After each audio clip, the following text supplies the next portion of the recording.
Good one. All synced. Yeah. Clip it up. One more. All right. All right. It is hot. It is very hot. Mistake. All right, hello and welcome to a new episode of the Jack Hallows Podcast. And today is a very special podcast because it's the first one on the road. We are down in Melbourne in Ganbaru. Would we call it Ganbaru HQ? Yeah, call it that. Why not? Awesome. In Ganbaru HQ with the one and only Coach Eugene Teo. Eugene, thank you so much for having us. Thank you for doing this. I appreciate the opportunity. It's funny because normally I'd be like, thanks for coming on, like welcoming you onto the pod and everything, but I kind of feel like we've invaded sort of your space a little bit here. So kind of here. And this is my second time here and genuinely like walking through the door, I'd kind of forgotten just how big it is because I see like obviously on your Instagram and your YouTube and all your content and you kind of forget how sizable this place is. Like, is this something you'd always wanted to kind of create for yourself? Pretty much. Like, I didn't have a vision on like the size or anything like that, but pretty early on, I was at a point where I said, you know what, I need to have my own space. I was outgrowing the gyms I was working in. I was like, this is not working for me. I need to have my own spot, whether it was much smaller or much bigger. But I was typically looking at spaces around this kind of square meterage or footage, but I didn't really know how I would fill it out. So as you see here, like there's a lot of empty space. From an actual like commercial gym perspective, this is a really poorly laid out facility. Sure. Because of all the dead space. It could be used better. But again, I was like, I don't need that. Yeah. Was it originally, because I assume it was made more with the content in mind, right? To be able to kind of, because your YouTube now over 500,000, congrats, man. That's awesome. Thank you. And then all the Instagram content and stuff. I assume it was kind of a bit of both being able to train in a space that you had that was kind of a bit more tailored to what you wanted, and then also be able to get that content across in like a really high quality manner. Yeah, you pretty much nailed it. I knew like when I started looking for a facility, I wasn't doing any personal training. I was doing very minimal personal training at that point. It was more just about how can I make a facility where I can create what I want to create, where I can film what I want to film, where I'm not worried or not limited by noise or other people in the background having to blur out faces or people complaining or having to rent out a gym space, being stuck with certain time curfews. Like one of the most frustrating things I would find is I would book out a time to go film in a commercial gym, and because I'd happily pay the fees for that or whatever it may be, and then something would happen with audio, or members would be upset still, even though we've got a sectioned off spot and we've got permission for it. And I was like, this is just, I don't like putting the gym owners out where they feel like even though they've said yes and we've agreed upon it, they may not have realized what they're agreeing to. Yeah, because when I was coming up doing all of this stuff, it doesn't seem that long ago. Like this is 7-8 years ago. But even that, at that point in time, nobody had tripods. Nobody was bringing stuff into the gym. I remember when I first started filming content, which is going back 11 years ago, I would try to very inconspicuously hide my phone to film my content. And I'd be so nervous thinking, I hope no one sees this, because it was a very taboo thing. Whereas I don't even know what it's like. I don't go to commercial gyms anymore, but from what I hear and see through all the social medias is it's a fucking playground of tripods. Oh yeah. Where you got to just like work your way around that. I've actually never had that experience. I feel like a boomer, like because I left commercial gyms before that and I haven't been back to them since. Like I can't even remember the last time I was in a commercial membership based gym over the last 5 years or so. Yeah, wow. Probably, maybe less than 5 times. And that might be more on the road where it wouldn't necessarily come at me. Whereas I feel like the last couple of years, maybe like post-COVID or so, everyone has tripods and it's filming, just expect everyone's mic'd up, doing their workouts, doing their commentaries or whatever. And that was absurd back then. So I was like, I need to make this happen. And when gym owners would say, yeah, you can hire out the space or you're more welcome to do it for free or whatever, just come in on a quiet time, I don't think they realized how dominant it would be of having me in there in the corner, taking up a piece of equipment or having a couple of people in a film crew there or athletes or whatever it was. And then also a big one was like doing seminars. People would say, yeah, you can run a seminar here, no issues. Do it over the weekend. It's a bit quieter or whatever. We can turn the music down. But then they don't realize how busy it is having 30, 40 people on the gym floor crowding around one section of the gym. Yeah. And I'm saying, hey, you turn the music down because we're paying, a few grand to be here for the day. But I felt bad because they got into it without really knowing what the real interference is. So I was like, I don't want to put them out. I'll make my own space. And also like the content I was getting was kind of hit or miss because of the facilities I was working out of with audio, people, all that kind of stuff. Yeah, sure. And it must feel, pretty interesting because you're right. Like 7 or 8 years ago, fitness was a little bit more of it was kind of just confined to gyms in a way. Like obviously you've got all your different facets of fitness. You've got all your bodybuilding, and in bodybuilding circles, bodybuilding is huge. Or in sporting circles, certain sports and stuff like, you know, powerlifting or ollie lifting and all that sort of stuff are really big. But like I started as a coach, maybe 5.5 years ago now. And for me back then, I really didn't know what a lot of these different facets were. I was just kind of like, I'd go into the gym, I'd do my 3x10 to 12 on everything that I could get my hands on, and then I'd leave and then I'd write it down and give it to a client. And that was how it worked for me back then. Whereas it's funny how the last, almost maybe since COVID, I guess, like the last couple of years, it has become much more normal. Like you don't think twice about just kind of walking into a gym with a tripod and a camera. And I try to be still pretty respectful. Like where I shoot in Sydney, at Prime Strength in Surrey Hills, the owner there is really nice. And I always say to him, I'm like, hey man, like, can I pay you? Can I do this? He's like, no, just come in, quiet time, give me an hour's notice, and you know, you can use whatever you want to use, sort of thing. But it has become a bit funny how so many people will just kind of go in, and then you see it all on TikTok and Instagram being like, this guy got in my shot, like fuck this guy, like I was trying to do my 1RM, and it's like, you don't own the gym, you know, you don't own the space. And was that something that you found a trouble a lot when you were traveling and like doing all the workshops? Because for anyone who doesn't know, Eugene, how many countries have you done workshops in now? I can't count. Yeah, like it's pretty impressive, like pretty impressive repertoire. Have you found that it's kind of different depending on where you go? In terms of what exactly? So like in terms of different kind of culture, I guess. Like say you were to, because you did the States last year, right? Like I imagine in the States, it's a pretty common thing to kind of take your tripod to the gym, film and stuff. But maybe, you know, back before COVID when you were doing workshops, you know, I know you said you've been to like Europe and through Asia and stuff. Was it a little different then, or was it starting to kind of come to the fore a bit more? Yeah, even then, it's something I never really paid much attention to, because when I was on the road, it was like, I've just got a job to do, and people knew, like, I was in the gyms I was going to, because they'd invited me out or I was hosting a thing there, I was almost like a celebrity kind of thing, so I could do whatever I wanted. Sure. That just sounds like me being an asshole. But they would make a lot of extra concessions for me in those spaces, in those timeframes. Yeah. But people never seemed to really kick up that much of a fuss over it as well, because I think they saw it as more of a regular thing. An irregular thing where it was like, oh, it's just a once-off thing. Yeah. And yeah, like even, a few years ago, like right before COVID, like 2008, 2019, there weren't tripods around. So I feel like if I did go in just as a casual person, plonk it down, I would have felt a bit strange about it. Sure. And it just would have just stuck out a lot more. Where it was, you know, kind of being more accepted, but still it wasn't just your average gym goer rocking up with a tripod to film their thing. And it wasn't a thing where even I would ask clients like, hey, can you film your technique for me? They felt weird about it. Whereas everyone now, if it's not for social media, it's just for their own benefit. Like, oh, I've got to check my technique. Yeah. And like, how the fuck did we get through 50, 100 odd years of training, checking our technique on film? Yeah. We just throw caution to the wind and just lift. Yeah. Or you had to go like to whatever gym was in that 3K radius and find the best PT you could to be like, all right, let's have a look there. Or as you said, just kind of be like, it looks right in the mirror. We can use the RDLs looking over to the side and all that sort of stuff. Like, absolutely. Yeah. Well, take us back then to the workshop days, because it's obviously relevant to what you're doing at the moment with the kind of education side through Ganbaru, and you like call yourself a problem solver. You know, I love that. Like that's a really cool way to kind of describe coaching. What got you into wanting to go travel and do the workshops worldwide?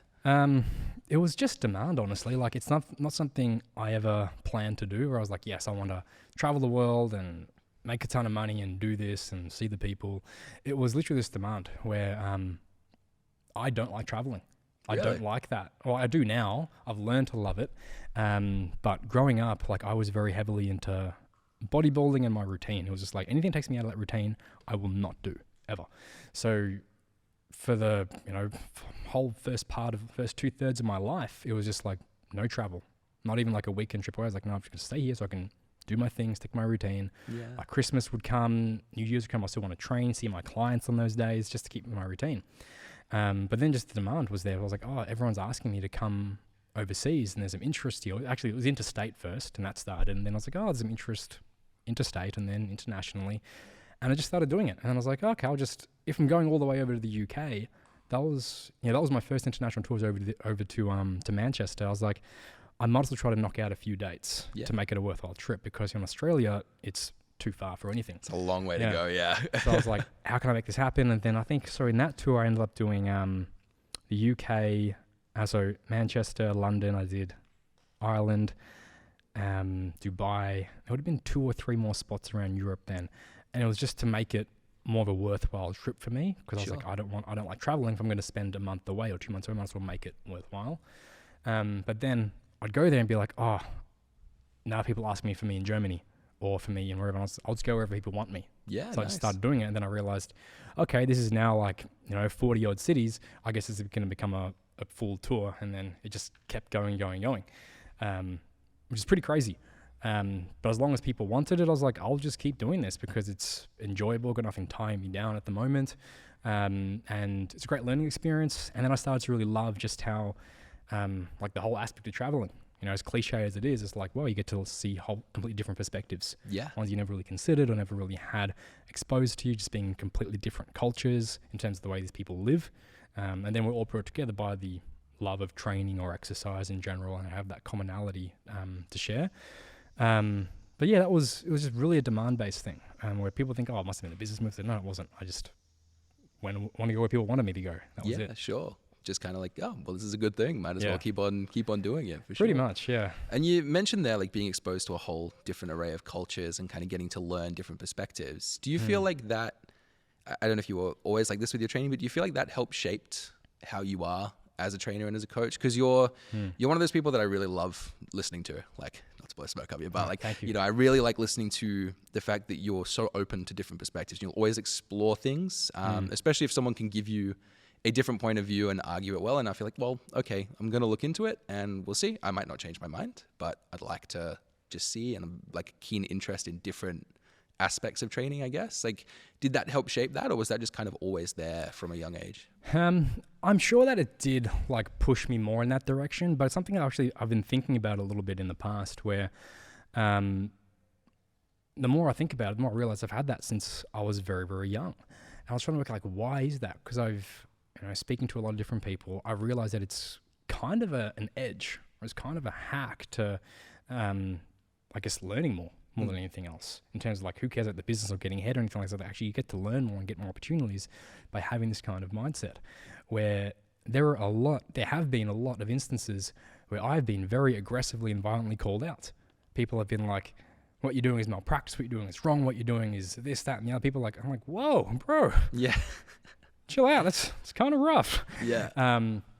And when I think about all this call out culture, I think, why are they calling me out, and what should I do to respond to that? Should I just abuse them back? Should I match it head on? Or should I say, well, if they've got such a strong opinion of me, it's either their opinion of me is wrong, which is completely, that happens 9 times out of 10, where people hate the idea of you, not actually you. Yeah. So it's saying, oh, let's work out on what this idea of me actually is and where it came from. But the other part is, maybe I am off base with something. I want to learn from that. And then I was wondering, where does that come from? Because if I look at a lot of other people, just perspective-wise, who get put in similar situations, it doesn't always end that positively. It always ends in a big debate that actually just more just mudslinging on both parties. Yeah, of course. And then I realized, it's something I actually had for a very long time, where from day one as a personal trainer, I've always had a coach or a mentor that I would go to and say, look, I'm going to let you take the wheel and I'll do whatever you tell me to do, for better or worse. For me, at times it was for worse, because I wouldn't really question things. Sure. But I remember once I used to have a coach, and it was me and my training partner working with the coach. And whenever the coach would give us stuff, my training partner would always be like, hey, why are we doing that? That's wrong. It's not what I learned in physio school. And I'll just be like, I'll do whatever you tell me. I'll fucking do it, whatever. And then the coach would always spend a lot of time having to try to argue his point to the training partner. And he never lasted that long, and he never, went that far beyond that, because he dropped off very soon. Okay. And I was like, well, what's the point in paying someone for their time if you're just going to question everything they say? Are you here to learn, or are you here to make yourself sound more important? Are you here to learn something or prove something? 2 very different things. Where people think they're there to learn, but actually they're there to prove, which is kind of counterintuitive. But then I realized, like, since I was a kid, I've always been in a place where I felt somewhat inferior, where I felt like I didn't have or know something. And I think that's what pushed it, because I never had an ego from like being really successful at like sports growing up or anything physical or even like academically. I never really excelled until, much later on. So I had to just respect the pecking order and know my place of like, hey, you're not the biggest or strongest. You're not the smartest. You better go and listen to other people who are bigger, stronger, smarter, better than you, because otherwise you're going to stay the way that you are. Yeah. I heard that since I was literally like 7, 8 years old as a kid, in one way or another. So it's just very fortunately carried me through till now. Yeah, man, I love that. I actually love that. Yeah. And I do think a lot of our industry could learn from that as well, because you hear it a lot, even just in commercial gyms, right? It's like, hey bro, like don't do incline press, do flat press. Oh, right. Do decline press. No, do this, do that. And it's like, there's never a like why or anything after. It's just like, here's a statement, do this. And it's kind of like, okay, but like, can you give me a bit more info here? Can I learn from this? Can I see like the bigger picture? And I like as well, they're kind of saying, early mentors potentially kind of leading you down like different roads and stuff. I imagine that was more kind of like the bodybuilding sort of days, like back then. Where did then that kind of shift come from, going from bodybuilding to, because now you cover a wide array of topics in your content, in your workshops, all that sort of stuff. Was there sort of like a switch flick moment where you went from kind of bodybuilding centric to exploring a wider avenue, or was it kind of like bodybuilding was just a way to focus and harness what you were doing and that routine and concentration? Or so for me, the reason I got into bodybuilding was, I didn't know it was a thing. I only learned that bodybuilding as a sport was a competitive thing after maybe 4 or 5 years of me already training. And I was doing my PT cert, and one of the girls there, she was a bodybuilder, and I was like, oh, you look good. You got more muscle than me. It's kind of weird. I was like, how do I get into that? She's like, oh, I should speak to my boyfriend. He's a bodybuilder. He's a coach. So that's how it started. And then I really, unfortunately, he wasn't really the best role model from a mental perspective. He was great from bodybuilding. Like, he trained hard. He taught me how to push those points and just like threw a lot at me. But looking back now, he himself is very much a narcissistic kind of person who was very fueled by a lot of insecurities. And I feel like a lot of that rubbed off onto me, or a lot of it maybe, it brought to the surface what was already within me. I was like, oh, this is like how to live your life. You got to alienate yourself from everybody else. That's the way you got to be. Like, he used to just disappear off to Thailand for like 3 months at the drop of a hat, just focus on his bodybuilding. I was like, okay, that's so cool. Yeah. That's like the thing to do. You got to be a bodybuilding monk. You got to just say fuck you to the world and just go inject your steroids and get huge. Yeah, find a bubble and just like immerse into it. Yeah, I was like, oh, that's the answer. So, a bit of it was, it's not his fault at all. We're all going through our own thing, but that was kind of what made me feel like, oh, that's what you need to do for bodybuilding. That's what brings you a lot of success, is you got to alienate yourself and focus on that and just do those tasks in the routine. And of course, like, I enjoyed how I looked and working on that process as well. But I think I really got sucked into a lot of the negative side of it, along with the positives from it. And then it got to a point where, I just finished my last competition. I was like, oh, is this really giving me a lot more of what I really want now? Do I like who I'm becoming from this?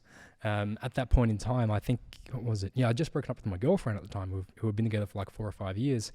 And I asked myself, I said, do I really like who I am right now? Not even the path that I'm going on. I couldn't have the foresight, but I was just like, do I like the way that I'm acting right now, the way that I'm behaving, the way that I'm living my life? And I was like, no, I don't. Like, sure, I look good. Sure, business is going well and things like that, but I actually don't enjoy everything that I've created for myself within the bodybuilding world. Okay. Not that everyone does that, like, I'd say the majority of people have a very healthy relationship. I don't know. I don't know. I can't, but I say for myself, I was in the negative space because of how I approached and lived through bodybuilding. So it's like, I don't really like this.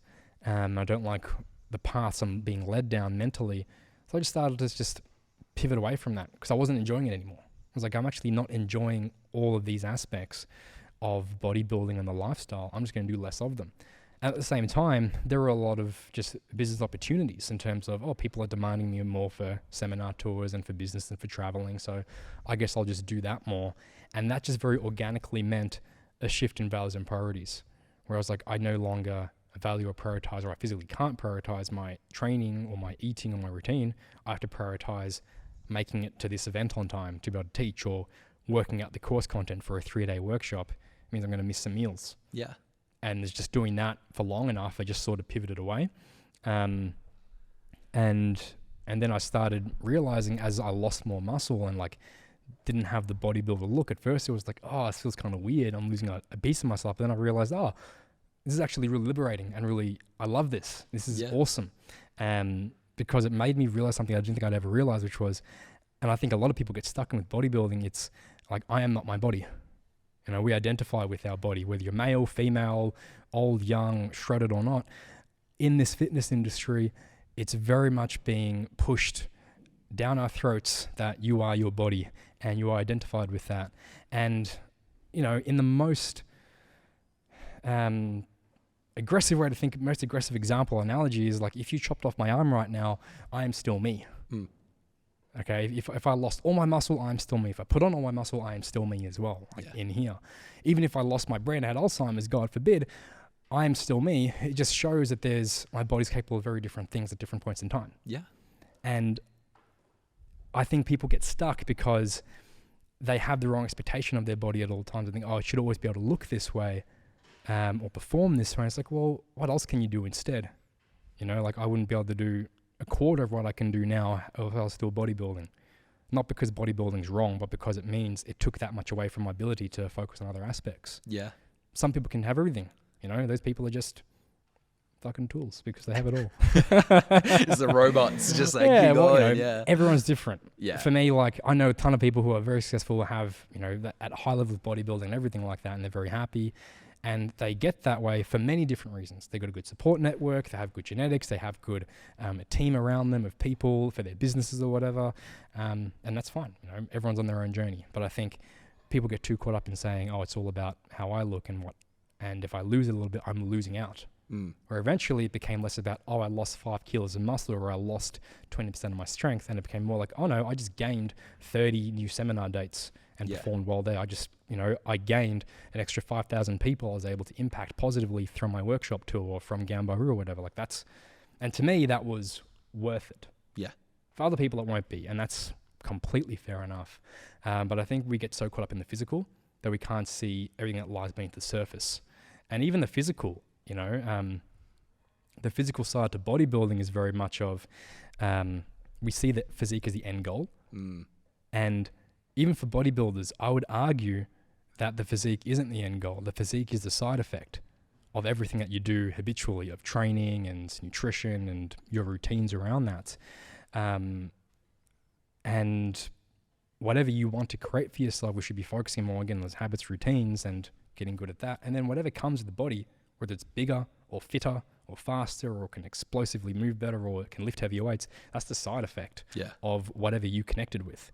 For me, at the moment, I connect a lot with learning in general, and I connect a lot with content creation and impacting people, not with the processes involved in developing my body to that extreme. Yeah. Yeah, I suppose it's recognizing, isn't it, that, that physical aesthetic is one outcome of many from one combination of different processes that you can go through. And that, as you said, sometimes taking a step away from those processes, changing the processes you're doing, changing the outcome that you're shooting for, does bring about a lot more intrinsic reward. Because I do think that sometimes people, definitely in the industry for sure, like they put way too much on, like, I'm going to be confident if I look like this. And if I have muscle, people are going to respect me more. And if I have this, people are going to respect me more. It's something that I struggled with a lot when I got into the industry was, I literally came into the industry with an eating disorder, straight off the bat, because I was watching all these, again, no fault of these people or whatever, they're doing their bodybuilding, but I was watching lots of people who were, on lots of drugs and doing a lot of things that I couldn't do. But then the message they were putting out was just this kind of like, try harder, grind harder, eat less, move more, do this, do this, do this. And I got to the position where I was like, oh my God, like I need to keep, I was watching I remember watching all these like comp prep videos and stuff, and like 45 minutes on the Stairmaster after a 2.5 hour crushing leg workout, and then have a scoop of protein afterwards and some creatine, and then maybe a little bit of chicken and rice if you're lucky after that, and then go to bed, sort of thing. I was doing that, and I remember just kind of like, being like, all right, this is going to get me jacked. It's going to get me like big. It's going to also get me lean. It's going to get me shredded. And not realizing at the time, like, those in itself are two different processes and two different outcomes, unless you're a complete newbie or, you are on certain gear and stuff, like becoming big and jacked and then very shredded and lean are like, they're kind of two different forks in the road for most people.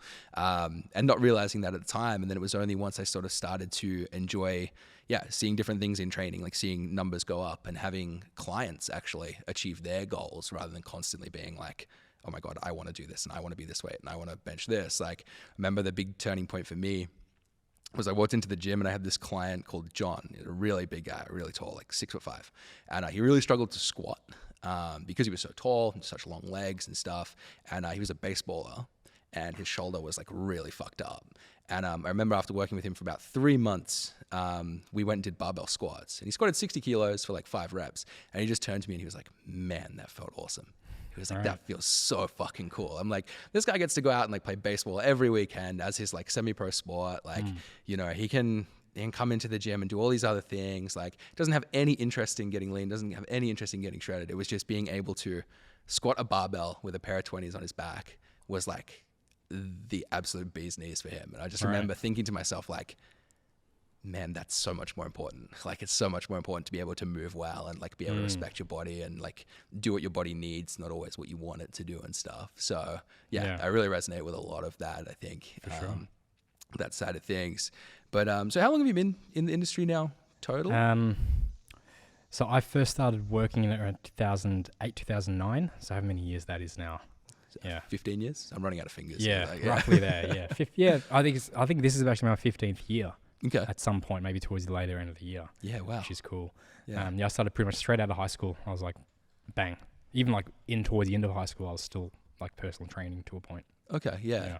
So if I had to put you on the spot here, you know, what's something, let's not go for the whole 15 years because it's going to be a long way to think back. But in the last couple of years, you know, what's something that you think has been really transformative for you that you used to really subscribe to or really believe in that you've kind of changed your mind on a little bit now? And it doesn't have to be change your mind in like complete black and white, but maybe you're becoming a bit more receptive to it or a bit less or...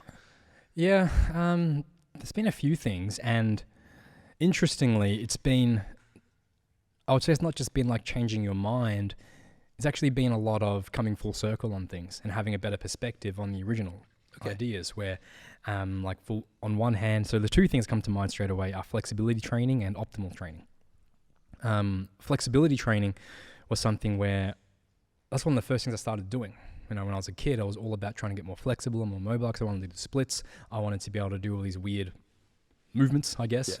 Yeah. And also I was naturally quite a flexible person, quite a mobile person. So like, I'm just going to lean to my strengths, and did a lot of that.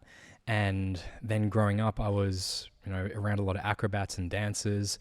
So I'd be doing a lot of what they would do, which was a lot of stretching-based work, flexibility-based work. I really loved yoga as well. I was doing that for a long time and getting, you know, a fair bit of progression with that.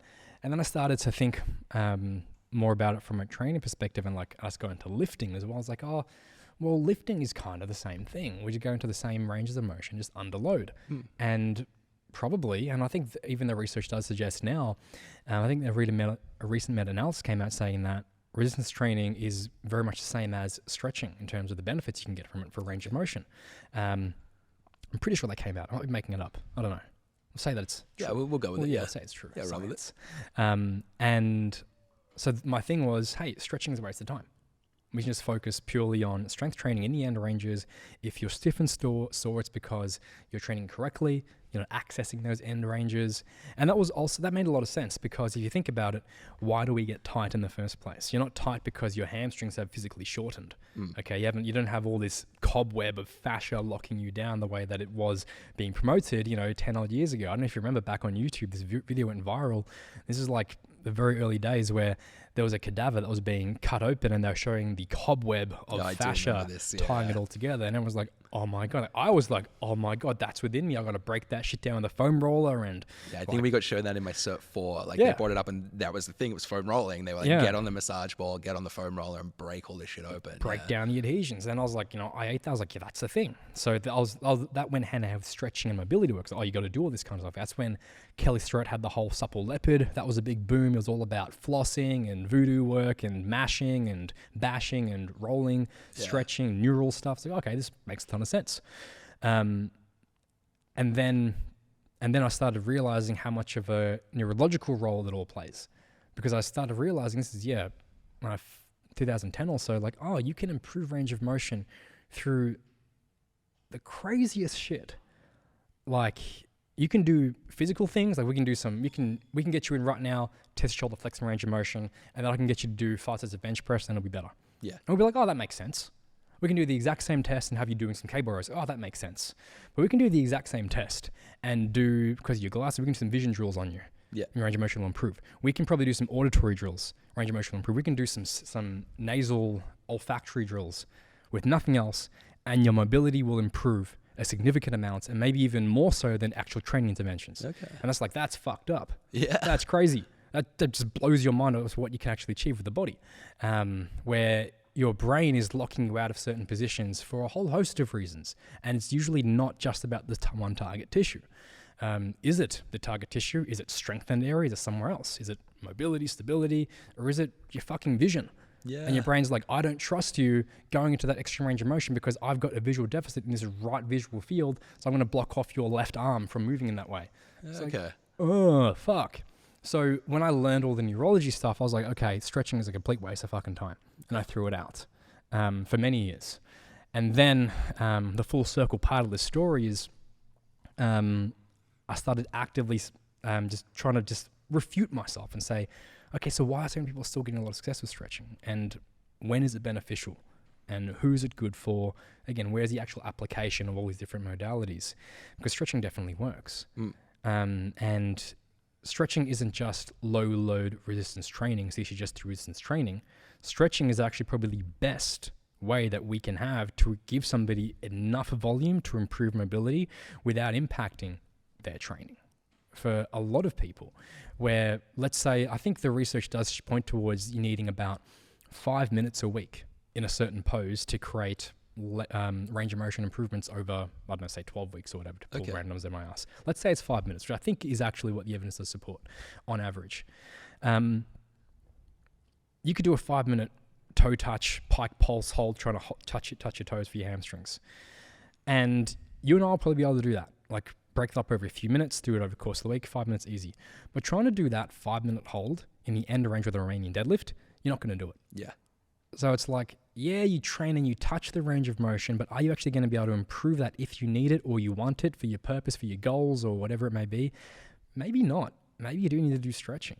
And when you start looking at a lot of the research on stretching itself, there are so many different levels and layers to stretching. There's passive versus dynamic. There's also active versus passive. There's loaded stretches.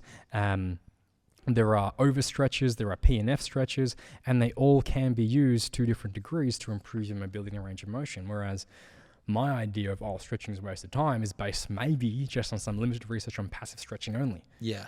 No, that's what I was going to ask, was like previously, like, is this just solely like passive static stretching, or are we kind of like looking at the combinations? Because I'd be fascinated to know how you would then go about including that in programming. Like, is that something you would maybe do separately? Because I know some of the research that we have is obviously based around pre or post training. Yeah.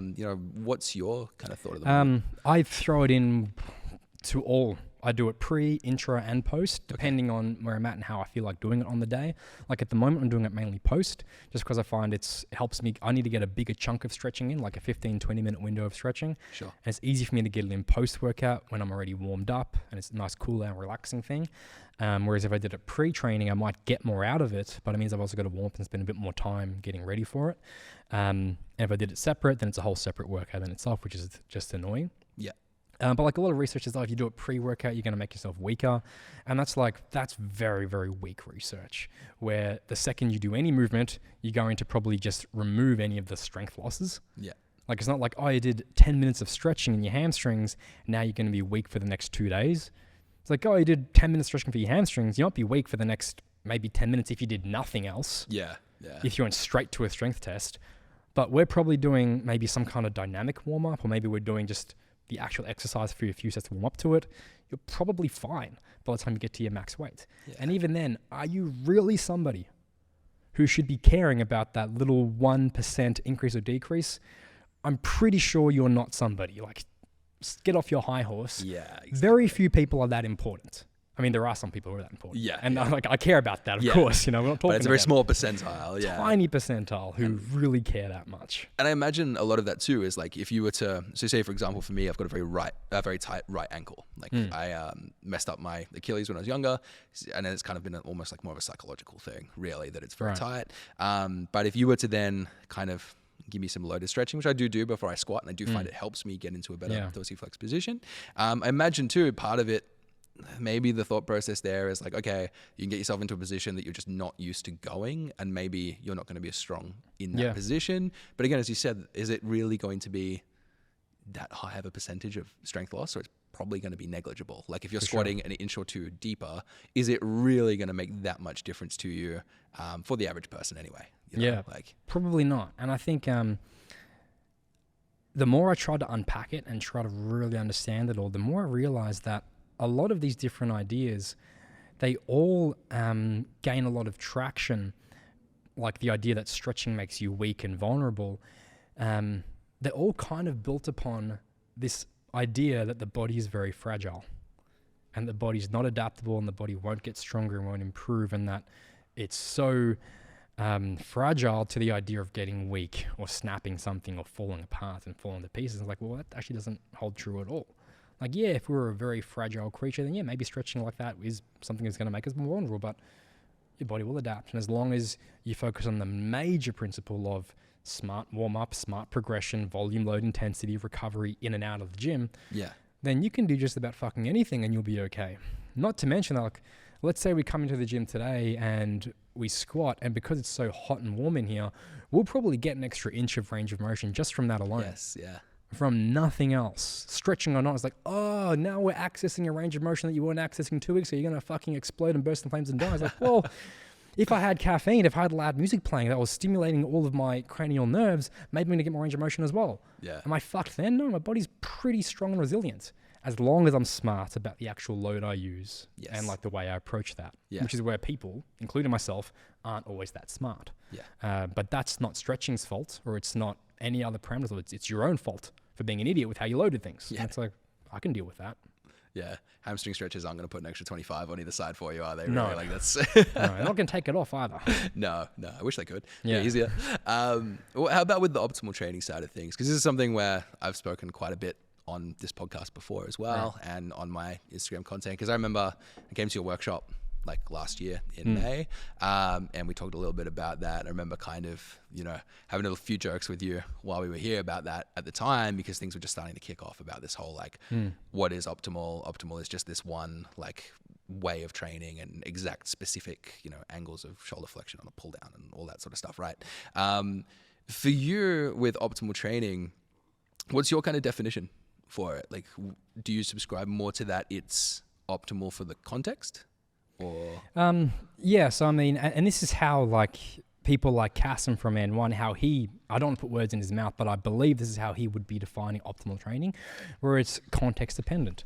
For given you and your current circumstance, level of knowledge, you want to make things as optimal, as beneficial, as efficient as possible, and you want to remove as many other extraneous variables that could have a negative impact on the overall result.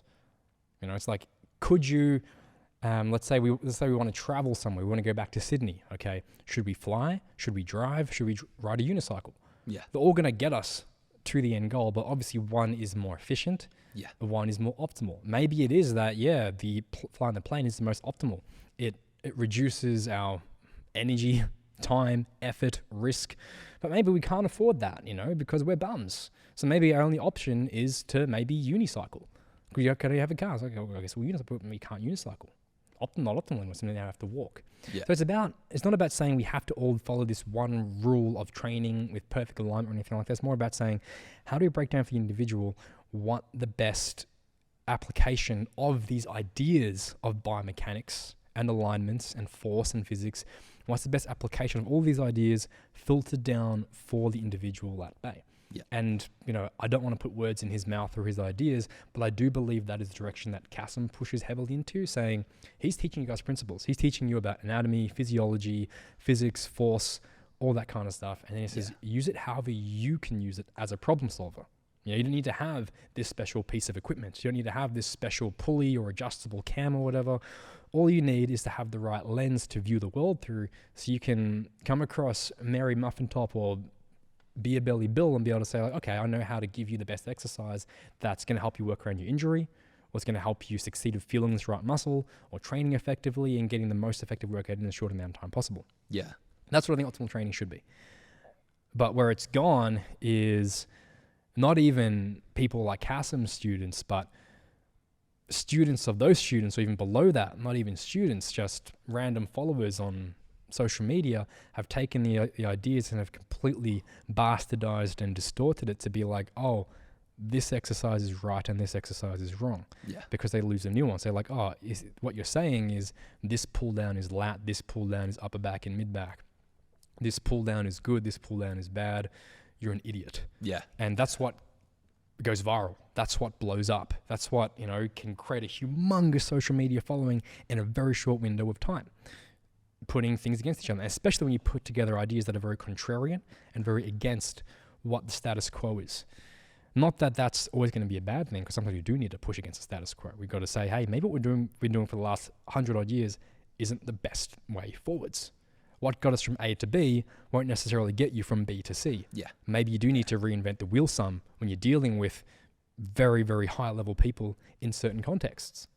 But social media doesn't really give light to those kinds of nuances. It's just, oh, you say this is good, this is bad. Lying leg curl is shit because it's a shortened position and it's got no stability compared to a seated leg curl. You're an idiot for using it. You should go die in a fire. Yeah. Bad person. Like, whoa, fucking hell. Yeah. Where did that come from? Like, you know, yeah. like, whoa, well, I can see where it came from. I know where it came from. Yeah. And, you know, the more that, whenever there's a big idea that's being pushed in like one agenda, I always try to say, maybe it's definitely the right thing to do, but what happens if it's not? And let's just try to create the counter arguments to it and ask why is that the case? You know, like I can come on here right now and I can say barbell rows are the absolute worst exercise to train your back. Yeah. Unequivocally. Okay. We have a lot of good logical reasoning to point towards that, because it's unstable. Because your erectors and your lower body will probably fatigue first from stabilizing, which means you'll get tired there. And then you won't be able to stimulate your lats, your upper back effectively. You're going to waste your time. You're going to have a poor stimulus to fatigue ratio. And you're just inefficient. I was like, yeah, that makes a ton of sense. Let's make that a meme. Let's make that a post on Instagram and say, let's just stop doing barbell rows. And then you think to yourself for a second, well, let's look at each one of those arguments you present. Are any of them really a bad thing? Yeah. And do any of those things actually play out in the long term to be counterproductive to people? And it might be yes and it might be no.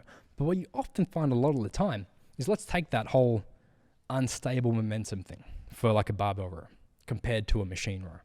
Yeah, it's less stable. Yes, there's more momentum. There's going to be more variability. But assuming you push this to complete failure to the point where you can't move your arms anymore, guess what? Your lats are going to fucking work. Yeah. Your upper back is going to work. Your erectors are going to work. And is it a big deal if your erectors get some stimulus and they grow? Heaven forbid. Yeah. You get a thick upper back, you get a thick overall back, you just become strong, you can handle any kind of weight. Yeah. It's like, well, that's not a bad thing. And I think people they're building it upon the fact that we are very fragile creatures who need to be worried about efficiency all the time.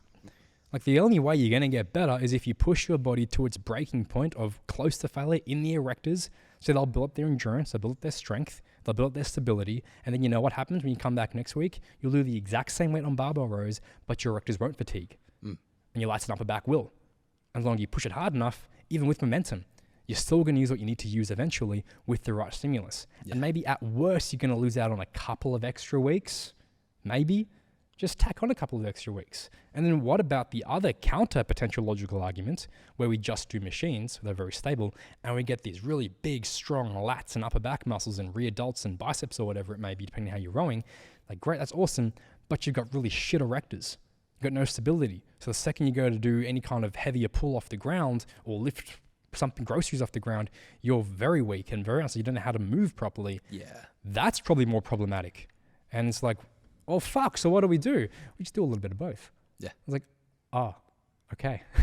Yeah. Oh, probably should have just said that from the start. Yeah. Well, that's it. People forget that we can have balance, right? But that doesn't do well on social media. That doesn't get you the likes. It doesn't get you the engagement. It doesn't get you the, because you upset a lot of people, didn't you, last year when you said like barbell training? You for sure. Don't like, do much barbell training anymore. I do that. Like I personally don't do it. It's not like, although just today I did remain deadlifts and I did barbell squats. Yeah. It's like, well, I don't do it a ton. I don't focus on it much. And I think a lot of people will do better for moving away from it.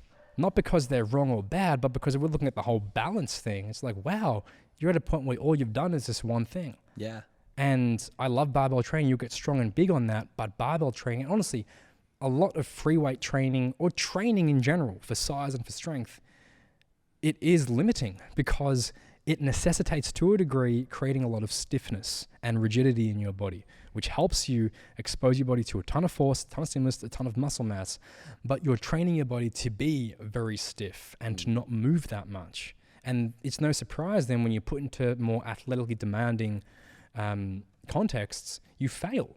Yeah. Because not only have you not trained this athletic parameter, but you've trained so hard in the other direction and gotten very good at that you have to kind of unlearn that to be able to learn how to move probably the way that humans were meant to move. Yeah.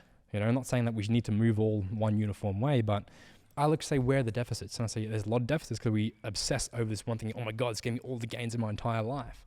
And I'm like, well, that's, it gave you a lot of gains. Doesn't mean it's going to get you from B to C, even though it got from A to B. Yeah. And it's how you define the entire picture of hypertrophy training, right? As well, like if you kind of want to keyhole it there, it's like hypertrophy training doesn't just have to be specifically the best exercise is always to build the most muscle.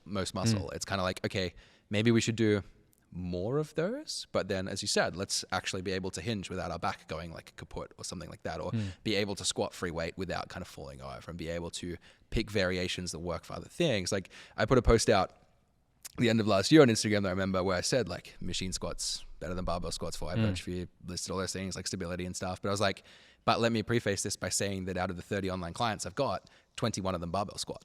Like, I have a lot of them who want to get good at a squat and they're still able to grow their legs and they're still enjoying the squat, and none of them are fucking broken right now. Like, they're all squatting really good weight for them. So, but then it's funny how that just it won't come across well on social media because people will check out by that point. And it's just kind of like, ugh, like you want to tear your hair out. How do you find balancing that on socials? On social media specifically? I just post both.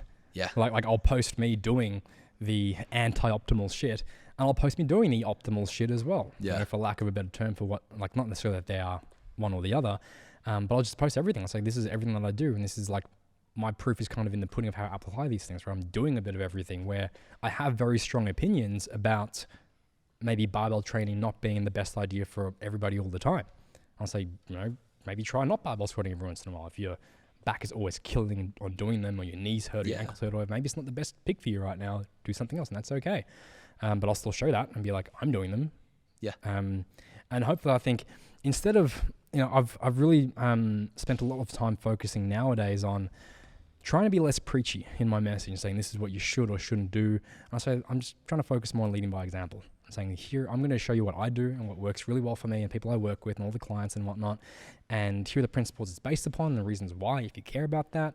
But most importantly, I'll just lead by example and show you guys what's working and what's not working. Yeah, well, it's actually coaching, right? Like coaching through your content, which is, I think, a line that a lot of people kind of stray too far away from. And I don't know whether this is because where the coaches are given too much of a platform too early and stuff. Like for me, I don't have a huge social media following, but I have a few thousand followers, which is really cool. But I'm here like 6 years or so into my journey, and I haven't learned everything obviously, but I've learned a lot of stuff whereby I kind of know, okay, this is how you actually coach a human being, rather than just kind of like, this is better, this is worse. Yeah, but why? I don't know, but someone else said it, so here you go, sort of thing. Actually, speaking of that, I was watching some of your YouTube videos before we came down here, kind of catch up on some of your recent content. You did the AI program.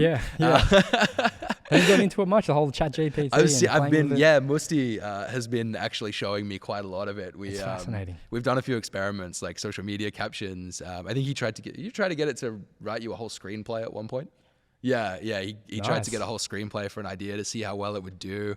Do you see that as going to be like a net positive or Yes, potentially net negative? Yeah. Absolutely. I think I haven't thought about it too much to be able to make blanket statements, but I will make blanket statements. I would say that the introduction of technology like this in any industry is usually going to be a net positive. For a professional, like for say a PT or whatever, who he might eventually compete with and put them out of business, they might see it as a negative. But I look at it from the greater good of access to information. Like, look at how, like, here's a better way. Do you think Instagram and social media in the last 5 to 10 years has been a positive or a negative thing to the fitness industry? You could argue both, but you could, yeah. I mean, I'd personally argue net positive. Yeah, like, absolutely. So would I. But I can see where you're right. I can see where the argument for the negatives come from. But definitely, if I had to weigh them up, the positive column is a lot higher. Yeah, there's a lot more access. There's a lot of information. There's a lot more confidence put behind a lot of people just going to the gym. Absolutely. I mean, there is also probably going to be the pushback more recently. People now are anti-gym because of all the influencers who have destroyed the gym or who are putting them in the background of their videos. And like, I don't want to go to the gym. They're going to get put on a gym fail video now. There is that as well. But I'd probably say, you know, you could argue both ways, but I would say there's probably going to be more net positive because of the access of good information if you can filter through it. Yeah. Same as the internet. Has the internet in general been a positive? I think it has been a positive. Yeah, and I think 100%. The AI is another extension on the information age. It's just going to keep getting better and better. And it, you know, right now it's not at the point where we can just punch in, hey, here are my stats, give me the best program. But I don't see it being very far from that. And this is version, 1 or 4 or whatever of ChatGPT, but we'll probably get to version 40 in the next couple of years. Yeah. And when it gets to that point where it's pulling in so much more data and so many more context and it can really learn people better, I think it's going to be a very positive thing where people can show up with limited resources but understand exactly what to do. And right now it's kind of limited because it's just text. It's just text and prompts and text feedback, but it's not a far stretch from it becoming a video assessment and a video feedback. Yeah. Where there's no reason why it can't analyze your body or even just maybe verbal or whatever prompts and say, okay, this is the things that you need to fix up and here's what it looks like when it changes. Yeah. Or here, maybe even to go completely meta on this, based upon your performance in the last 3 times of you trying to learn how to squat and how your body's been moving, this is going to be the next best cue that we give you. Like, how do you work as a coach? You go to a client trying to teach them how to squat. You might say, push your bum back more, try a wider stance, elevate your heels more, go 10 more degrees higher, maybe try a different bar placement, maybe try go front or back squat. You got 20 different things that your brain algorithm is pulling from to say what the best coaching cue is for the client. Now, based on your intelligence, you're able to filter through 20, 30 different 40 cues and come down to the one that's going to be the best one for them. Yeah. AI can do that very quickly. Into it instantly, yeah. There's no reason why it can't. Yeah. If it has enough of a testing ground, which it will have, there's no reason why I can't say, okay, you've tried these things, this is your structure, this is your mobility, this is what you feel when you squat, you need to do this. Yeah. And 100% of the time, it'll get it right. And you'll be like, okay, I don't need a coach. Yeah, yeah. Although I suppose the other side of that, right, is like the comfort factor potentially of having a coach will be one thing that it won't be able to take away, like being able to talk to a real human being. You know, like I know for myself with my clients, that's something that I get quite a lot is like, because I send Loom videos a lot, right. Like a lot of like video and audio message to my clients, like, so that's not just email and stuff. So they kind of know it's me. And you get this kind of more sense of like, okay, I actually feel like I'm being coached by you rather than just given instructions. Sure. So I think that'll be interesting whether it can replicate the art of coaching in terms of appealing to people's different kind of like the way people learn and the way people will receive information. Sure. But I definitely agree with you that it's going to be quite cool to see where it goes in terms of like, being able to plug in a movement and see like, where did you go wrong? Like, can it see something that we can't as well? For sure. You know? And, you know, I reckon, you know, because I've thought about that as well, where I think, it will never be able to replace a human. It'll never be able to replace you or me. Yeah. In terms of like the human touch and like, people want to be able to interact with you. But I mean, most of your clients are online, aren't they? Yeah. Do you have any who are in person? I've got about 6 in person still that I keep on. I would say the in-person experience itself will probably be still very much retained. I don't know. But I'd say the online space would be rocked, even like you as an online private coach. Yeah. Because again, this is probably getting a little bit down the rabbit hole. Here we go. Tinfoil hat. But, you know, you can see how AI can very easily create pictures. Yeah. And have you seen like this is not a real person.com? Yeah. We can create, people who aren't real people. But if AI can manufacture a person as an image, they can eventually manufacture moving images, which is a video. True.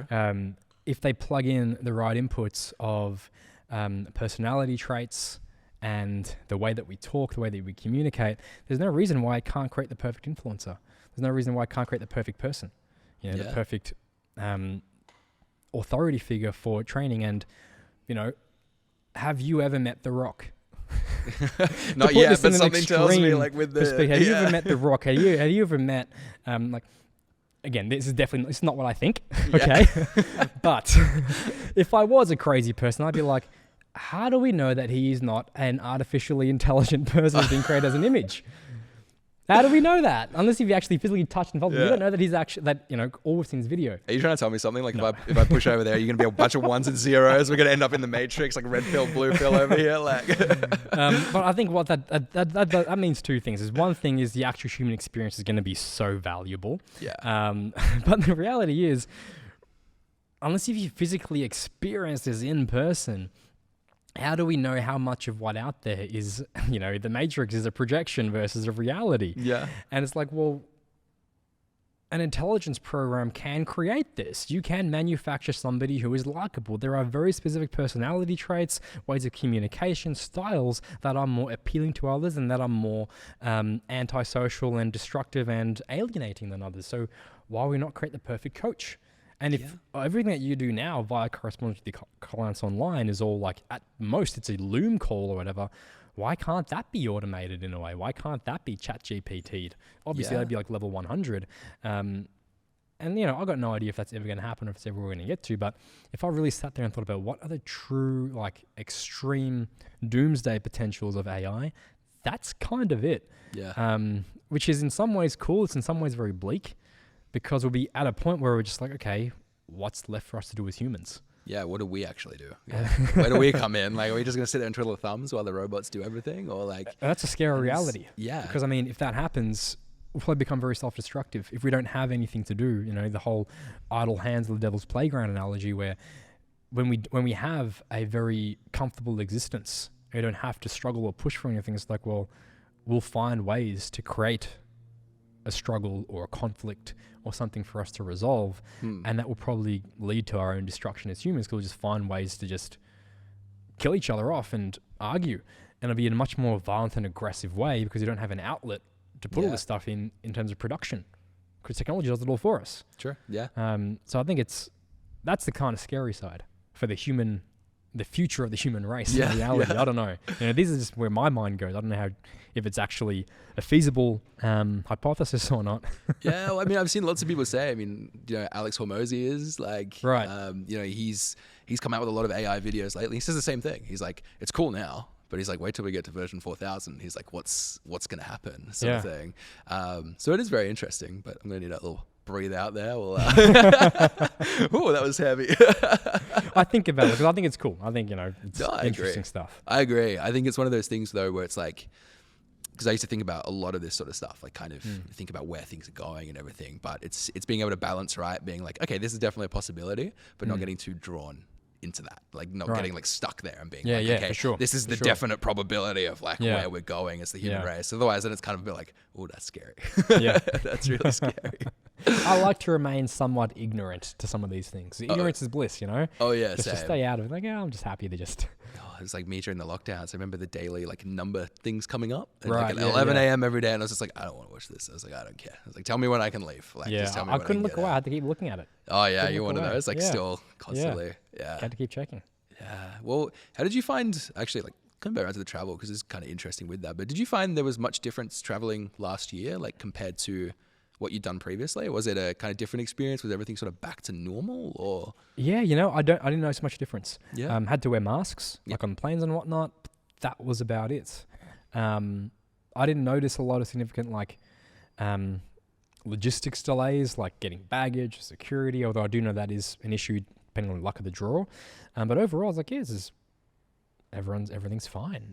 Same in gyms and stuff? It was back to, Because I know over like in Sydney, like we had a little period after the lockdowns and stuff where things were still a little bit funny, and then it was kind of back to normal, sort of straight up, like start of 2022. Was it the same sort of stuff in the US and Canada? Kind of like being pretty able to, much. It was just, it seemed business as normal. Again, you see masks, that's about it. Maybe there was a bit more of a focus on wiping down equipment, maybe, but probably not. Yeah.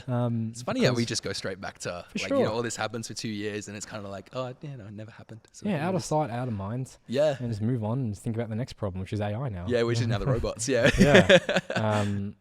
But yeah, I didn't notice, that might just be just me being very ignorant and imperceptive to it, just not worrying about it, but I don't think there was much that was different. Yeah, okay. Again, it was travel. We were traveling well after a lot of restrictions had already been lifted. There was, no outbreaks anywhere. Everyone was very much back to normal. It wasn't like it was midway through everyone coming out of lockdown still. Yeah. So it was pretty cruisy overall. Yeah. Yeah, nice. Well, I'm conscious of your time, so I'm going to wrap off with a couple of sort of quicker fire questions. So one of them that I actually got asked by Jesse previously, who asked me a couple of months ago, was ask him about, obviously when you're doing workshops, you do a lot of collaborations with people. Who was kind of the coolest person that you sort of collaborated? Who sort of taught you things that were sort of made you a little bit more kind of sort of thing? I've worded that terribly. But. No, you haven't. It's an interesting question where I've got to think about different people I've, collaborated with or met or worked with. They all stand out for slightly different reasons. Where probably always going to be one of the most influential people for me is John Meadows. Yeah. More so because who he was at the time, that I was when he came into my life and what he represented as a role model. Nothing to do with training or anything like that, but also just how to be a good person. Yeah. And thinking more about those around you, the connections that you make. And he was huge on that. As much as he talks about training, I remember before he passed, the most excited thing that he was excited to talk about from a lecture perspective at the next conference, he was so excited to start talking about personal connections and fostering good relationships and talking about Maslow's hierarchy of needs of self-actualization. And I'm like, that's cool. I like that. And I can see the direction where over the last, 5 years, however many years we've known each other for and worked closely. I know for the average bro, they're going to be like, what the fuck's going on? Yeah. But I could tell how important it was to him. And I love that. Where he was a guy who would always go wherever his gut or his heart felt was necessary. And he got rewarded for it. He was the guy who didn't care necessarily about, is this a popular topic? He was like, no, I'll make it a popular topic because of what I care about. Yeah. And I've got enough traction from people who are my people because of years of following me or whatever, where they will not just blindly follow what I have to say, but they will actually organically engage with it and love it, and they will see it as a necessary part of their journey and grow and be better off for it. And that's what gave him the confidence. And it wasn't based on algorithms or clicks or anything like that. It was, very much real, which I don't think, I think he's very much one of the last people who was, one thing, having that kind of mindset, but also had a big enough voice and a big enough platform and access to people who don't have that kind of mentality to be able to have a positive impact. Where the reality is there is a lot of that out there in the world, but not necessarily a lot of it where it's needed most. Sure. In terms of to the right people who are going through, who are in a point in their life where they need that kind of a role model. So I'm very happy, very grateful to have him around for that. Very impactful. Trying to think who else was interesting for different reasons. On the other extreme, not extreme, but another one, I don't talk about as much because I'm not sure if I'm even allowed to, but years ago, I collaborated with Tom Platz. Oh, nice. Which was awesome. And it was very interesting watching how, I think the word is maybe guarded or protective. Okay. You could tell that he was a guy who had been really taken advantage of a lot over the years by who knows, it's not my business, because he was very, I guess, political in a way of thinking about what to say, what not to say, how to act. It was kind of like living out of fear in a way.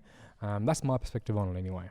And I was like, I don't necessarily want to live like that. I don't want to be like that. I can understand why people might need to be like that. I was like, that's kind of what I want to try to stay away from. Sure. And I don't know if I've done that or not. I don't know. But this is one thing that stuck out to me, was he seemed like somebody who was like, he'd been burned a lot for whatever reason. Yeah. And I thought it was unfortunate, because he's a guy who's a wealth of knowledge and a really cool person. Yeah, that absolutely. a lot of people look up to.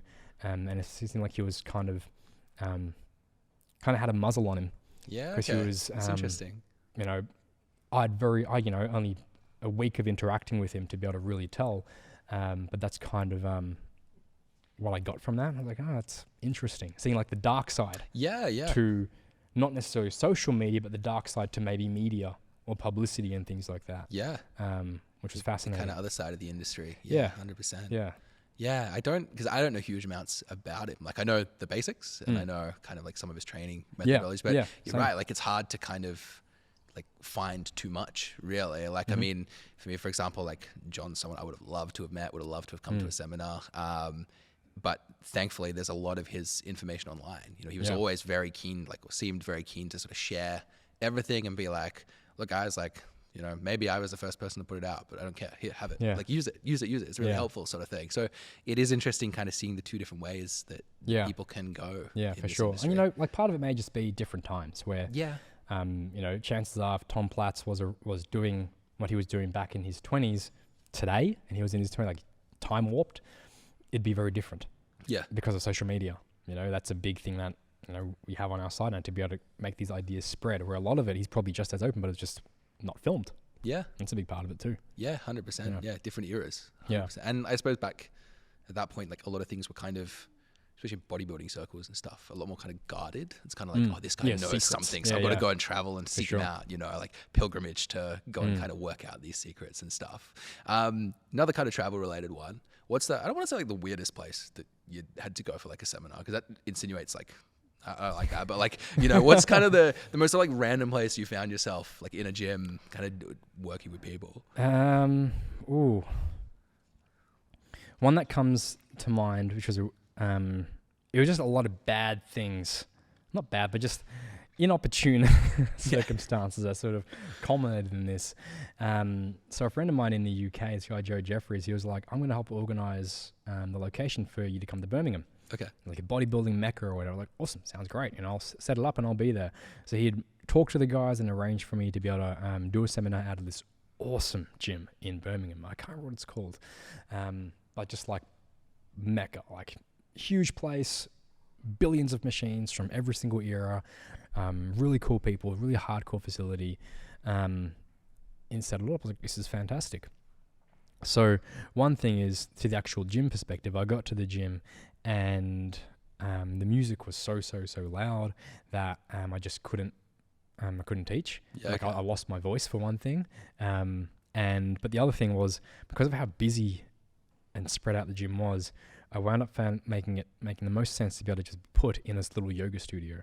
So I was teaching a whole workshop out of this whole, like, you know, training gym related workshop out of a yoga studio with like straps and a dowel rod and an adjustable bench. And I was like, fuck, I got to just improvise now and teach them about all this kind of stuff. Yeah. Which really pushed me to learn, like to learn on the fly, like, hey, how can this stuff be taught without anything training related in terms of pieces of equipment to demonstrate on? But that was one side. But the other side of it was, I've always been one who's been very frugal. Like, I'll always live well below my means and try to like save as much as I can and spend least amount, but also have the less impact. So I was looking at Air BnB and I was like, oh, this place here looks awesome. It's like $200 a night cheaper than everywhere else. It's central. It's right where I need to be. Yeah. Looks good. It looks like it's got everything, all the amenities. And then I remember when I got to the airport, I said to the guy, hey, here's where we're going. Here's the postcode, the address. And he was like, you sure? I was like, yeah, let's do it. That's where we're going. This is on the website. I was like, okay. We're driving and we get there and he's just like, are you sure this is? I was like, this is the address, right? He was like, okay, it's one of these buildings that we're driving into this commission housing, like the government flats or whatever. Yeah. They give to all that they give to the lower socioeconomic class for funding or whatever. I was like, oh, okay. I remember like we walked into the place and it was just like reeked of cigarettes and everything, and like I just felt like I was probably gonna get stabbed at some point in the elevator. The lights weren't working. There was no heating. There was no cooling. It was just really, as you would expect, some kind of government, like low income flat. So it's on the Airbnb thing again, and you're like, yeah, this makes sense. Yeah. And I was like, oh, okay. You know, it makes sense that this place, you know, comes with AIDS. That's probably why you're getting such a big discount.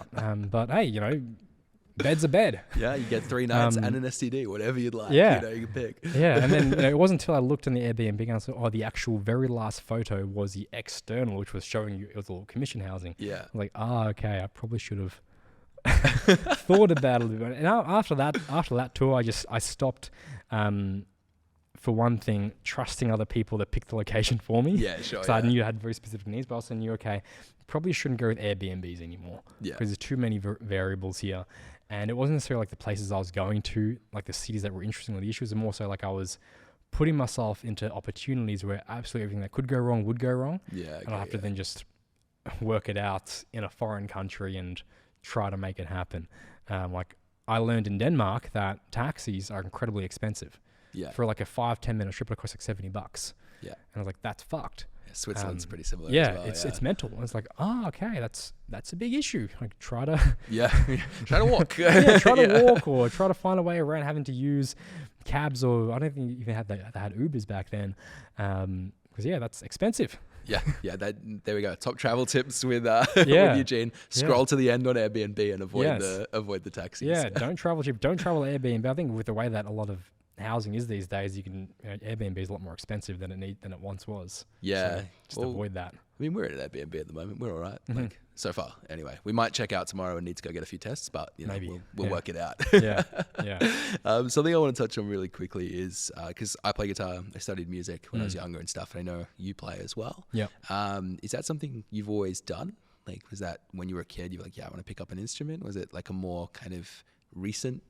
Yeah, no, I've been playing guitar for like 20 years. Yeah, nice. I was playing piano as a kid from like 3 or 4 years old or so. Yeah. And I just despised every minute of it. Yeah. And then there was the point where I remember I used to go to my piano lessons with my teacher, and I would just like bash my head on the piano. I just make a big scene and just cry and like just. I was clearly not interested. Yeah. And like she would kick me out every once in a while and make me go sit in the other room to calm down before I come back in. But I did it for like 10 years. Like I was doing piano for a while. But eventually like my mum gave me ultimatum. She was like, you can play guitar as long as you finish, your studies with piano. You've got to get through these grades. And then you can. I was like, fine, okay. So I just stuck it up and did it. But I've been playing guitar since, and I just always loved it. Yeah. I think it's good. I think it's cool to just have a different craft other than just a lot of the physical stuff that we do. Yeah. I find it very stimulating, very relaxing at the same time, just for a different thing, which probably you would connect with as well. 100%. I mean, how long have you been playing for? Quite a long time as well. How old am I now? 26. About 15 years. Yeah, for sure. So pretty, would have started around a similar sort of and age. Guitar always, or other instruments? Always guitar is my primary instrument. Studying it at uni, we had to kind of dabble in other things. So I am a very well qualified Ableton DJ engineer as well. Right. I can make lots of those like DJ sounds on the thing. But yeah, guitar was always the primary instrument. Picked it up actually watching Green Day when I was like, when I was like 9 or 10. I used to watch their live DVD every day. Yeah, just sing along to American Idiot and stuff like that. And like my mum one day was just like, you keep grabbing the game Guitar Hero, kept grabbing the controller and like miming along to stuff like that. Wow. She was like, let's get you an actual guitar. It's like beat up like little acoustic piece of shit from, I think it was actually from Toys R Us. Like it was like a little nylon string thing, cost like $30. It was the best thing ever. Like genuinely, it was probably like one of the best things my parents ever got me in life. And then 15 years later now, like very cool. Do you remember what the first song you like properly sought out to learn? Because obviously you get taught stuff in lessons. Yeah, for sure. So the first goal thing, like Green Day, like I remember Time of Your Life was like, I want to learn that. I want to play that. That's like the goals. But the first thing my teacher ever taught me was the riff to Back in Black by AC/DC. I've still got the notebooks. That's the first thing we got in there. I was like, in the next lesson we learned Damn It by Blink-182. Yeah, nice. A cool teacher. Yeah, really just cool all over the shop. It was really, really cool. Yeah.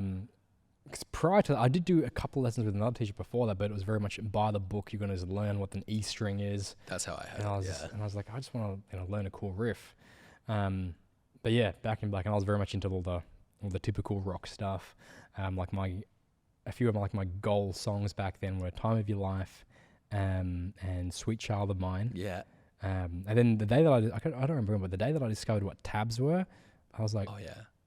this unlocks everything. UltimateGuitar.com. Yeah, Just, no, get on I there had, and, there was MX tabs. Okay. Like there was a whole big thing. It actually might have been before your time as an older person, but there were like so many different tab things out there, and then they all got shut down because it was seen as plagiarism and infringing on the artist's rights. Yeah, okay. So all of these really popular guitar tablature websites got shut down, and somehow I think because they're based in Russia, Ultimate Guitar got around it. Yeah. But all the places I used to go to get tabs where they all shut down. I was like, oh, this is so sad. Yeah, wow. Different era. Yeah, because I literally, like, the first one was Ultimate Guitar, and it was just always on there. Like, I remember I used to post tabs when I was younger, so I'll speak about fucking plagiarism. I used to buy the songbook, and then I wouldn't like that the tab on because I didn't trust the website at like 11 years old, because I was so knowledgeable. I used to take the tab from the tab book and upload it to Ultimate Guitar, because I was like, this was written by the artist. I remember like Muse tab book, and I'm like, Matt Bellamy wrote this himself. Like, he wrote all of this, and like my dad just being like, what are you? Like, are you okay? Like, but no, I agree. Like, it's such a, I don't get to play anywhere near as much as I used to, which is a shame. Yeah, like, sure, but then same. I used to play every day, but like, you know, it is so soothing, and it's just so nice that you can, any mood you're in, you can just be like, I'm going to play something that kind of reflects this a little bit. Because you're big on like all the polyphia stuff now. Like, you're a lot more technical than I am. I'm still kind of like, I just get out, play a few power chords these days, a few solos, like, sort of thing. But like, yeah, I remember seeing you play that on Instagram, being like, yeah, no, I'm not going to try that. Well, see, like I can get very hyper focused on these technical things, like drilling that. Like I very resonate, like the gym, like just drill over and over and over again to like hours on end on like the 1 10-second passage, which Katrina hates because I'll just be playing the one thing for literally a week, 8 hours a day, just keep going. But then when it comes to straying from that, I get lost. Yeah, there's too much going on. I want to just stick to the one thing. And then it'll take me like 6 months to find a new thing to work on. Okay, yeah. And then I'll obsess on that for another 6 months. Then I'll find something new to obsess on, and then just do that one thing. Yeah. And I think honestly, like of Polyphia, like those guys are very much of that as well, where they can nail these very technical things, but you put them in a situation where they have to improv, and they're fucked. Yeah. Which is like, I'm from the complete opposite school, because at uni it was all like, or improv. Yeah, it was like, here's your 4 chords. Yeah. We're not going to give you any time to prepare. Here's your click, count, off you go. Like, go do it, sort of thing. So I got really good at that. But now learning songs, I'm terrible. I sit there and I'm like, okay, I've got the framework, and now I'm just going to play this over the top. Yeah. And like my girlfriend Denise will sit there and she's like, that's not the song. And I'm like, it is now. I say it is now. Yeah, for sure. But like, just one more. I just want to touch on dieting really quickly, because the typical approach to dieting is whittle away as little amount of calories as you can as possible, make a really long drawn out kind of like diet of it so that it's supposedly easier to do, kind of thing. But for you last year, you just said, fuck that. And you just went, I'm going to go down to 1,100 calories to start. I'm going to go aggressive.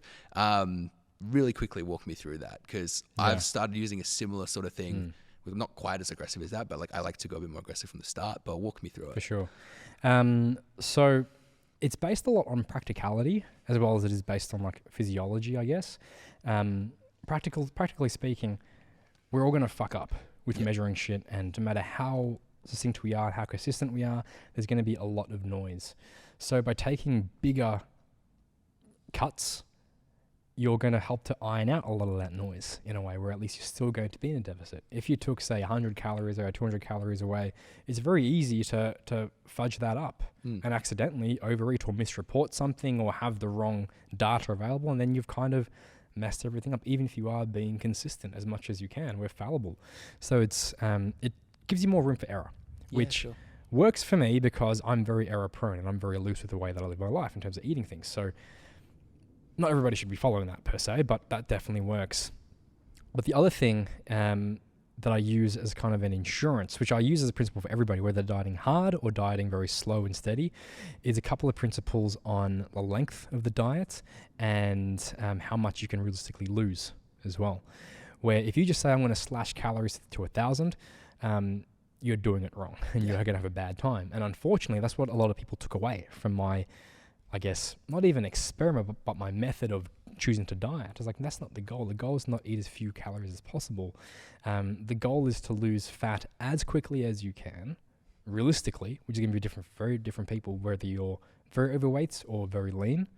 If you're very lean, you can't just drop down a lot of calories. But what you can potentially stand to lose is about on average 1, maybe 2% of your body weight per week, which means that if you're fatter, that 2% is a lot bigger. Yeah.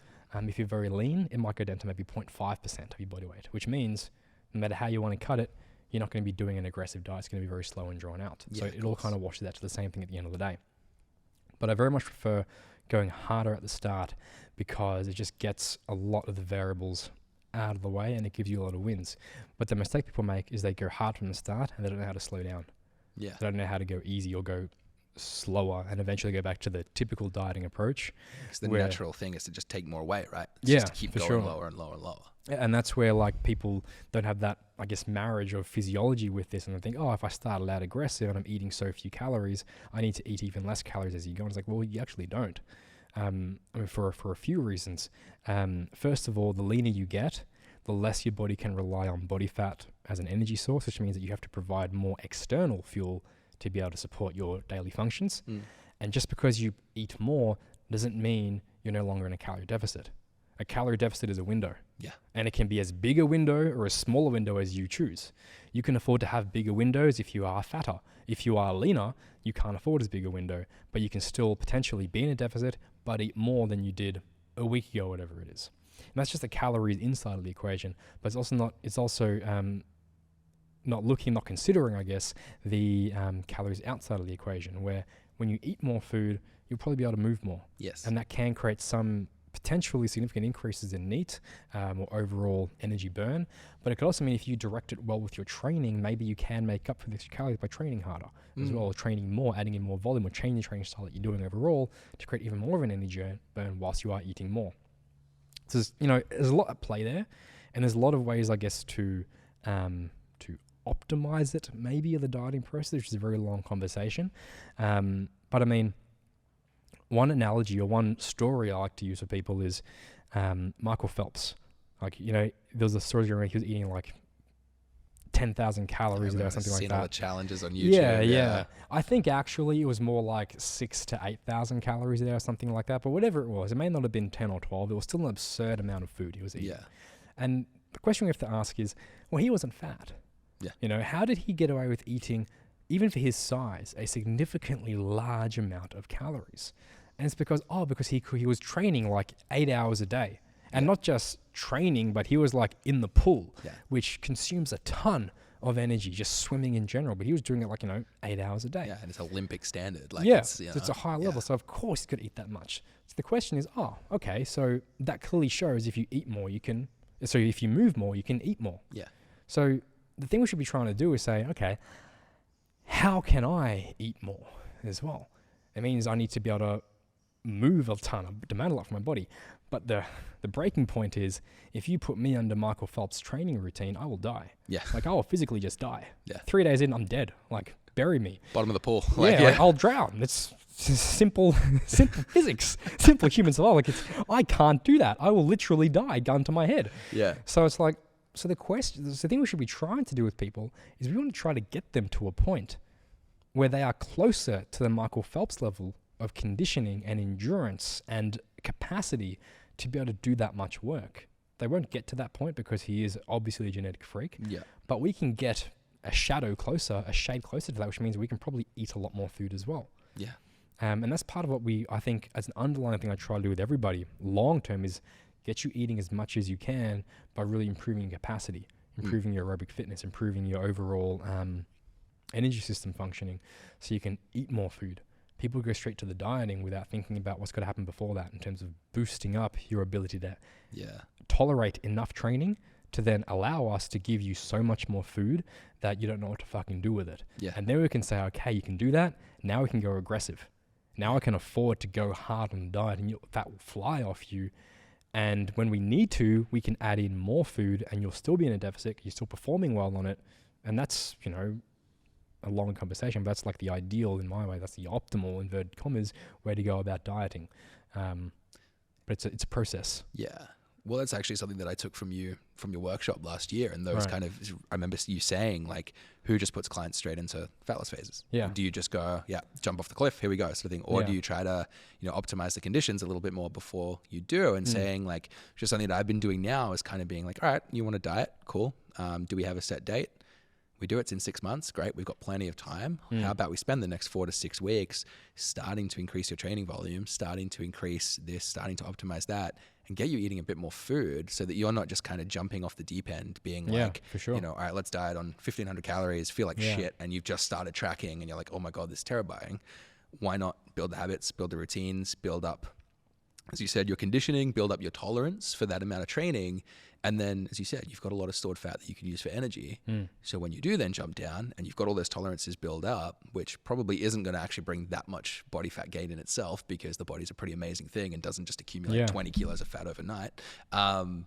You know, you're then going to be in a much better place to have that aggressive start, which is then going to pull momentum, which is then going to pull results, which is then going to get you the outcome that you desire. So, for sure. You know, definitely something that I think there's a lot of value in. You know, it's just very, it was interesting seeing you post all that sort of stuff when everybody else was kind of peddling the opposite. It was kind of interesting seeing like, okay, let's follow this experiment and let's see like how he goes with it all and everything. Yeah, for sure. I think it's interesting to me because I think it's not trying to be counter for the sake of being counter. It's just saying like, well, maybe there's a reason why I can get away with it. Yes. And not everybody could. Yeah. And you know, not because I'm so good, but because I've spent a lot of time working on building like this up, and everybody can build it up too.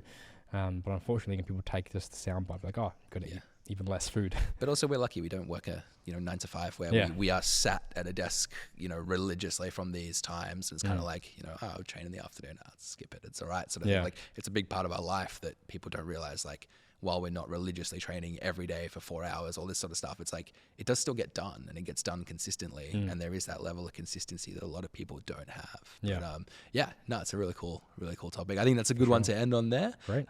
Man, thank you so much. I cannot thank you enough for allowing us to come down here and record this with you today. I assume most people listening and watching this are going to know where to find you, but where can people find you on socials for Ganbaru, for the clothing? Yeah, I'll just say, just find me on Instagram or YouTube at Coach Eugene Teo, or just search my name, Eugene Teo, and I'll come up somewhere. And just enjoy the content. Like, if you don't know who I am, just start consuming that. I don't like pushing people onto anything. I say just, you'll find what you need to find, take what you need, reject what you don't, and that's it. Yeah, perfect, man. And I'd recommend while you're there, picking up the leather Ganbaru lifting straps. Of course, yeah. Got myself a pair. Got my mum a pair for her birthday. She loved them as well. So really good quality, man. No, thank you so much for coming on. And thank you to everyone for listening. And I'll see you guys soon in the next one. Cheers.